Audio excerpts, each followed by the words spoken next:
Slow productivity may sound strange, but it could save you from burning out. Let's dive into this idea. Imagine a world where work isn't about rushing through tasks, but about taking your time and doing things well. That's the essence of slow productivity. In this extract, we'll explore how slowing down can actually make you more productive and fulfilled. Slow productivity isn't about being lazy or dragging your feet. It's about being intentional and focused. It's about saying no to the constant hustle and bustle of modern life, and yes to quality over quantity. Picture this: instead of rushing through 100 tasks in a day, you take your time with each one, giving it your full attention. You work at a pace that feels natural to you, not one dictated by external pressures. And the result: your work is not only better, it's also more meaningful. So, how can you embrace slow productivity in a fast-paced world? It starts with challenging the status quo. Question the idea that faster is always better. Recognize that it's okay to slow down and prioritize what truly matters.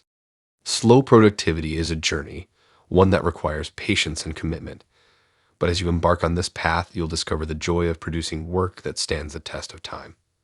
So, are you ready to trade the chaos of business for the peace of mindful productivity? It's time to take that leap. In today's world, we're all chasing productivity like it's the ultimate goal. But here's the thing. In our quest for productivity, we've ended up burned out and stuck in a cycle that's killing our creativity and passion. So, what if the issue isn't productivity itself, but rather how we're going about it? Enter the idea of slow productivity asterisk. It's like a breath of fresh air in the midst of our frantic work culture. It's about slowing down, doing fewer things, and making sure what we do is top notch. Basically, it's a call to completely rethink how we approach work. To figure out how we got into this mess, we need to tackle the harmful beliefs that got us here in the first place. We've been taught that being busy equals being productive: more emails, more tasks, more meetings. But that's not necessarily true. This mindset is led to valuing being seen as busy over actually getting meaningful work done. It's like we're stuck in a loop of pretending to be productive. Now, when it comes to knowledge work, things get even trickier. Unlike jobs, where you can see what's been accomplished, knowledge work is a bit more abstract. We're talking about things like writing, analyzing, and problem solving, stuff that's not so easy to measure. So we started valuing being visibly busy over actually producing quality work. And with all these new communication tools like Zoom and Slack, the lines between work and personal life have become seriously blurred. As a result, American knowledge workers are some of the most stressed out folks around. We're drowning in emails and meetings, feeling burned out most of the time. But here's the good news: we don't have to keep going down this path. Slow productivity is our way out. It's about slowing down, focusing on what really matters, and doing things right, not just fast. So let's take a step back and imagine a different future. Work isn't just about checking off tasks, it's about doing them well. Let's redefine success in the knowledge economy, stepping away from the pressure to always be busy and towards a more meaningful way of working. Because at the end of the day, true productivity isn't about how much we do, but about how well we do it. In 1986, McDonald's announced plans to build a huge restaurant in Rome, sparking concern among Italians. Activist Carlo Petrini responded by starting the Slow Food campaign. He believed that fast food wasn't always better, especially with food. Slow food encourages us to take our time, choosing quality ingredients, preparing meals carefully, and savoring them with friends and family. This movement teaches us two important lessons. First, it's about offering a better option instead of just criticizing the existing one. Instead of slamming fast food, Petrini celebrated the joys of slow, authentic cooking. Second, it reminds us to look back at what worked in the past. Instead of inventing new ways to eat, Petrini found wisdom in traditional food practices. Following in slow food's footsteps, other movements have emerged. Slow Cities aims to create cities where people can walk and enjoy life. Slow medicine focuses on holistic healthcare. These movements all share one goal: to give us better options than the frantic pace of modern life. It's time to rethink what productivity really means. The pandemic made us reconsider how we work. Many of us now resist going back to the office because we've tasted a different way of working, one that gives us more freedom. We've realized that constantly being busy isn't fulfilling. Now it's time to offer a different vision of work, one that's rooted in tradition. Throughout history, thinkers, artists, and creators have shown us how to work meaningfully. It's time to bring back their wisdom and redefine productivity for our modern world. Slow productivity is about doing fewer things but doing them better. Take Jane Austen, known for her timeless novels like Pride and Prejudice and Emma. Despite her short life, she left a lasting literary legacy by focusing on quality over quantity. Jane's life was filled with challenges, from frequent moves to family illnesses. These distractions made it hard for her to fully commit to her writing. It wasn't until she settled in Chawton after her father's death that she found the peace to concentrate on her work.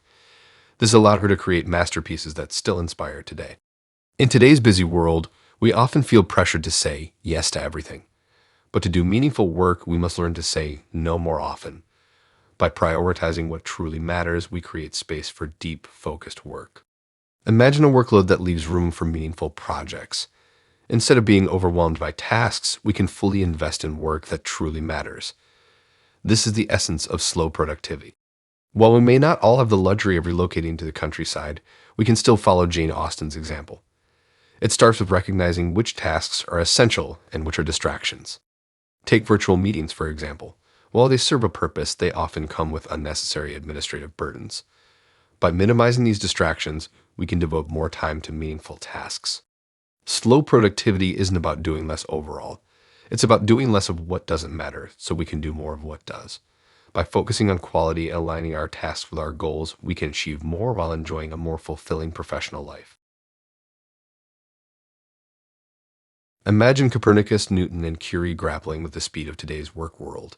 It's a whirlwind of constant check-ins, tight schedules, and little time for leisure. But let's take a closer look at how these great minds approached their work. Copernicus, for instance, spent nearly 15 years perfecting his ideas before sharing them, and he still found time for leisure activities like theater and music. Newton's discovery of gravity wasn't a quick fix. It took over 20 years of dedication. Even Marie Curie knew the importance of stepping back from her work and finding solace in the French countryside to recharge her creativity. These historical figures remind us that progress takes time and breaks are crucial for innovation. So, how can we apply this wisdom to our modern lives? Firstly, rethink your time frame. Instead of focusing on short-term gains, think long-term. Set a 5-year plan for steady growth. When setting deadlines, give yourself extra time. This prevents unnecessary stress and allows for thoughtful work. Embrace the idea of seasons in your work. Allow for slower periods to balance out busier times. Consider rituals like no meeting Mondays or regular personal days. These intentional breaks recharge your energy and promote a healthier work-life balance. Incorporate these practices to create a sustainable approach to work where productivity and well-being go hand in hand. Remember, breakthroughs take time, but with patience and balance, they're within reach. Think of Apple as a tech giant today, but it wasn't always smooth sailing. Back in the 90s, things looked bleak after co-founder Steve Jobs left in 1985. When he returned as CEO in the late 1990s, Apple was in trouble. Too many products, not enough sales. Jobs did something radical. He streamlined the products to just 4, focusing on quality over quantity. And guess what? It worked.